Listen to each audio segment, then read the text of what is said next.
14 साल तक लक्ष्मण ने नहीं किए ये 3 काम, तभी कर पाए मेघनाद का वध। कथा मिलती है कि एक बार अगस्त्य मुनि अयोध्या आए और लंका युद्ध का प्रसंग छिड़ गया। तभी रामजी ने बताया कि किस तरह से उन्होंने रावण और कुंभकर्ण जैसे वीरों का वध किया और अनुज लक्ष्मण ने भी इंद्रजीत और अथिकायो जैसे शक्तिशाली असुरों को मारा।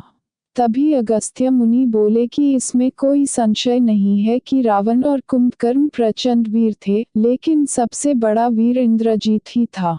उसने इंद्र से अंतरिक्ष में युद्ध किया और बांधकर उन्हें लंका लेकर गया।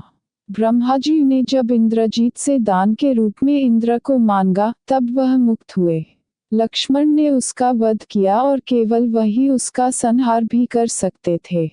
अगस्त्य मुनि के मुंह से लक्ष्मण की वीरता की प्रशंसा सुनकर राम प्रसन्न तो बहुत हुए, लेकिन अचंभित भी हुए कि ऐसा क्या था कि केवल लक्ष्मण ही उन्हें मार सकते थे।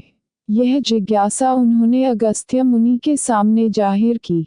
तब अगस्त्य मुनि ने कहा कि प्रभु इंद्रजीत को वरदान था कि उसका वध वही कर सकता था जो 14 वर्षों तक न सोया हो, जिसने 14 साल तक किसी स्त्री का मुख न देखा हो, जिसने 14 साल तक भोजन न किया हो। श्री राम बोले, मैं वनवास काल में 14 वर्षों तक नियमित रूप से लक्ष्मण के हिस्से का फल फूल देता रहा। उन्होंने कहा कि मैं सीता के साथ एक कुटी में रहता था, बगल की कुटी में लक्ष्मण थे, फिर सीता का मुख भी न देखा हो और 14 वर्षों तक सोए न हो, ऐसा कैसे संभव है। अगस्त्य मुनि सारी बात समझकर मुस्कुराए। प्रभु से कुछ छिपा है भला। दरअसल सभी लोग सिर्फ श्री राम का गुणगान करते थे, लेकिन भगवान चाहते थे कि लक्ष्मण के तप और वीरता की चर्चा भी अयोध्या के घर घर में हो। जिस प्रकार अगस्त्य मुनि कहा कि लक्ष्मण के अलावा कोई और इंद्रजीत को नहीं मार सकता था, ठीक उसी प्रकार उसके मारे जाने पर महाराज विभीषण ने भी श्री राम से कहा था। उन्होंने कहा कि रावण के पुत्र इंद्रजीत का वध देवताओं के लिए भी संभव नहीं था। उसे तो केवल लक्ष्मण जी जैसा कोई महायोगी ही मार सकता था। अगस्त्य मुनि ने श्री राम से कहा कि क्यों न लक्ष्मण जी से यह पूछ लिया जाए। लक्ष्मण जी आए तो राम जी ने कहा कि आपसे जो पूछा जाए उसे सच सच कहिएगा।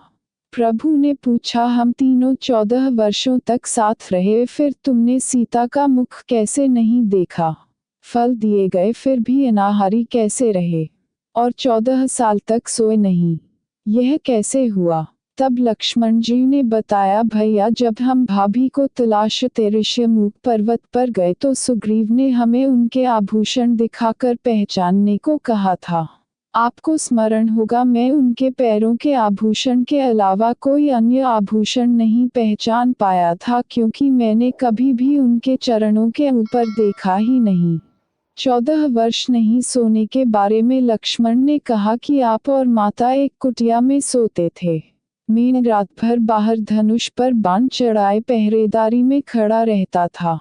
निद्रा देवी ने मेरी आंखों पर पहरा करने की कोशिश की तो मैंने निद्रा को अपने बाणों से बेध दिया था।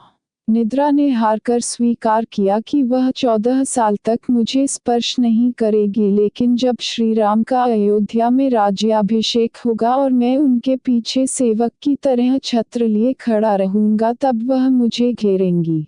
आपको याद होगा, राज्याभिषेक के समय मेरे हाथ से छत्र गिर गया था। लक्ष्मण जी ने आगे बताया कि जब मैं जो फल फूल लाता था, आप उसके 3 भाग करते थे। एक भाग देकर आप मुझसे कहते थे, लक्ष्मण फल रख लो। आपने कभी फल खाने को नहीं कहा, फिर बिना आपकी आज्ञा के मैं उसे खाता कैसे? मैंने उन्हें संभाल कर रख दिया। सभी फल उसी कुटिया में अभी भी रखे होंगे। प्रभु के आदेश पर लक्ष्मण जी चित्रकूट की कुटिया में से वे सारे फलों की टोकरी लेकर आए और दरबार में रख दिया। फलों की गिनती हुई, लेकिन 7 दिनों के फल नहीं थे। तब श्री राम ने पूछा कि तुमने 7 दिन का आहार लिया था? श्री राम के पूछने पर लक्ष्मण जी ने 7 दिनों के फल न होने का भी रहस्य बताया। उन्होंने बताया कि जिस दिन पिताश्री के स्वर्गवासी होने की सूचना मिली, हम निराहारी रहे। इसके बाद जब रावण ने माता सीता का हरण किया उस दिन भी हम निराहारी रहे। उन्होंने कहा कि जिस दिन आप समुद्र की साधना कर उससे राह मांग रहे थे उस दिन भी हम निराहारी रहे। जब इंद्रजीत के नागपाश में बंद कर दिन भर अचेत रहे हम उस दिन भी, और जिस दिन इंद्रजीत ने मायावी सीता का सिर काटा था उस दिन हम शोक में थे। इसके अलावा जिस दिन रावण ने मुझे शक्ति मारी और जिस दिन आपने रावण का वध किया, इन 7 दिनों में हम निराहारी रहे। लक्ष्मण जी भगवान राम से कहते हैं कि मैंने गुरु विश्वामित्र से एक अतिरिक्त विद्या का ज्ञान लिया था। इससे बिना अन्न ग्रहण किए भी व्यक्ति जीवित रह सकता है। उसी विद्या से मैंने भी अपनी भूख नियंत्रित की और इंद्रजीत मारा गया। यह सुनते ही प्रभु फिर से भाव विभोर हो उठे और लक्ष्मण जी को गले से लगा लिया। दोस्तों, अगर आप भी श्री राम जी को प्रेम करते हो तो सब्सक्राइब जरूर करें ताकि हम रोज आपको ऐसी धार्मिक वीडियो बनाकर दिखाते रहे।